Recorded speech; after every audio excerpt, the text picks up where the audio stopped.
Today we're taking a look at She-Ra from the Masters of the Universe Origins line.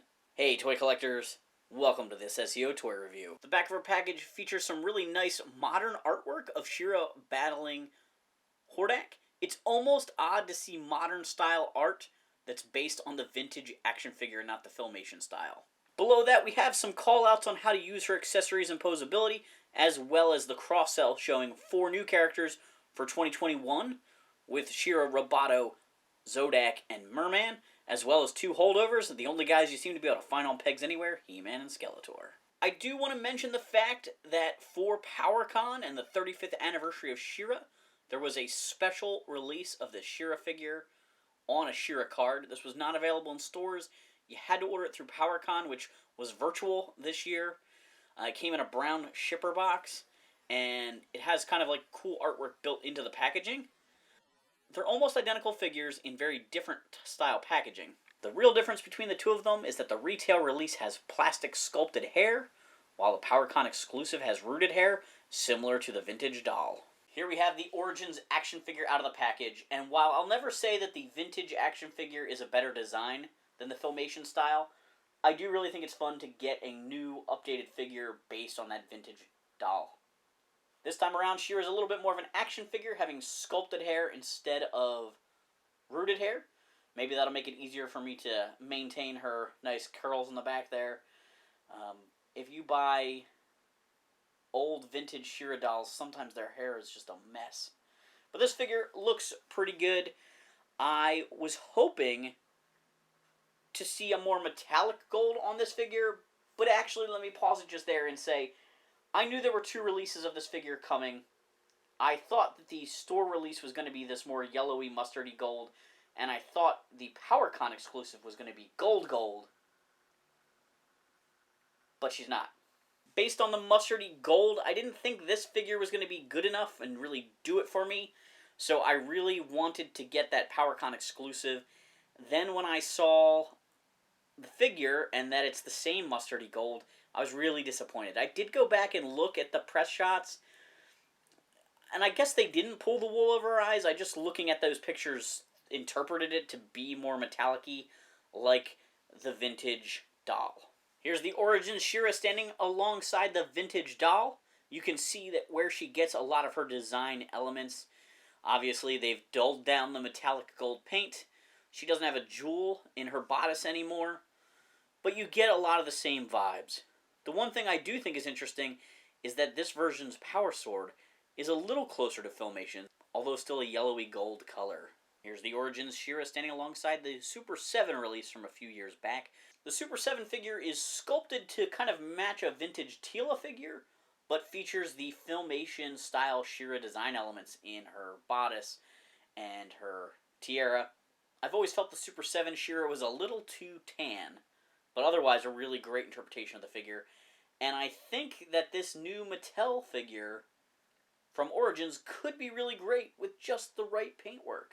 And here's She-Ra alongside the Origins Teela.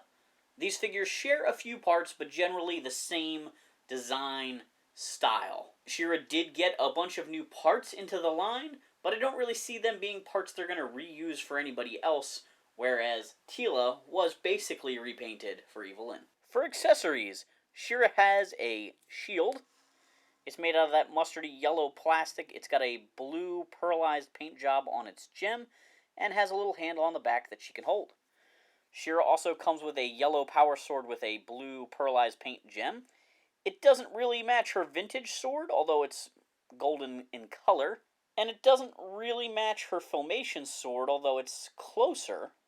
Definitely more inspired by that, aside from the color. She-Ra comes with a headdress that has some foil decals on it. It can be put on her head this way to give her the wings around her face, similar to Filmation style, or the way kids played with her back in the day.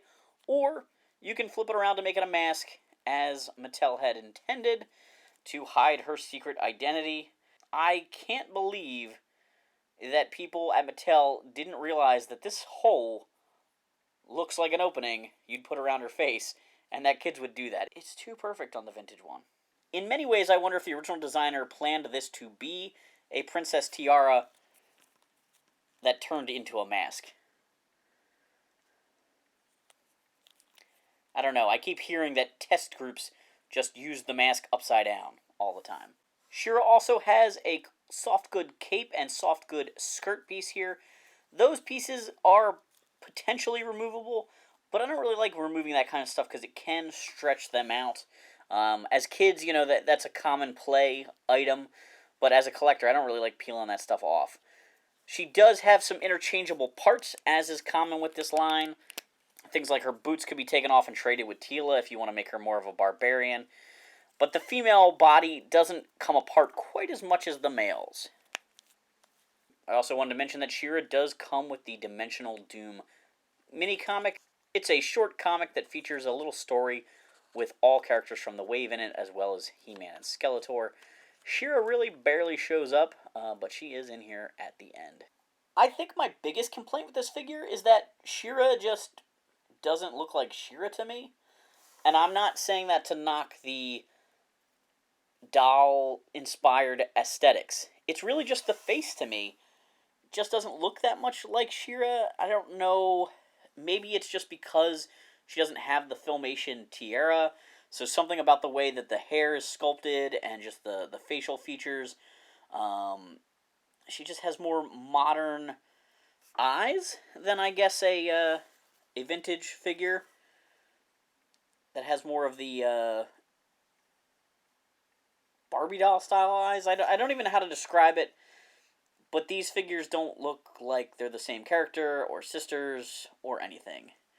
I don't know what it is, but I just don't quite see She-Ra when I look at the figure, but I am glad that they've included She-Ra in this line. When it comes to articulation, She-Ra's head is on a ball joint. It looks up and down and can move side to side. She has very long curly hair that doesn't let her head turn very far. She almost makes me think of like Daenerys Targaryen from Game of Thrones with this crazy hair here. She has articulation at the shoulders. It can move out to the side and spin all the way around. She does have that cape elastic band there to kind of watch out for. She has a bend and a pivot in her elbow. She has a pivot and a bend at the wrist, allowing her to really get a good range of motion for doing things like holding her shield. The old vintage figures all clip their shields on their hands, so it is kind of nice that she can hold it and position it in a reasonable way.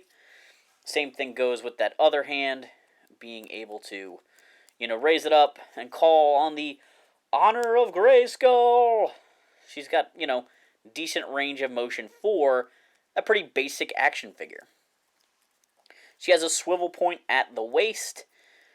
Down here where the skirt is, she has hip joints. They move pretty well out to the side. It does kind of catch on the fabric there, but it's a little stretchy, and you can always slide it up if you have to, if she needs a really, really long high kick there.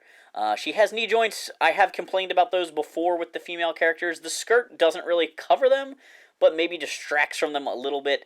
They pivot and bend. She has a boot cut articulation, as well as rockers and pivot points in her ankles. I really do like the sculpting on the boots. I think overall she looks pretty good. The face and the yellow would be my biggest complaints. And I think if she actually had, like, gold paint, I could overlook the face. In the comments down below, let me know what you think of Origins She-Ra. Are you going to pick her up if you see her in the toy aisle? Good luck finding her. Thanks for watching this super exciting, outrageous toy review. Make sure to like, subscribe, and check out my other videos.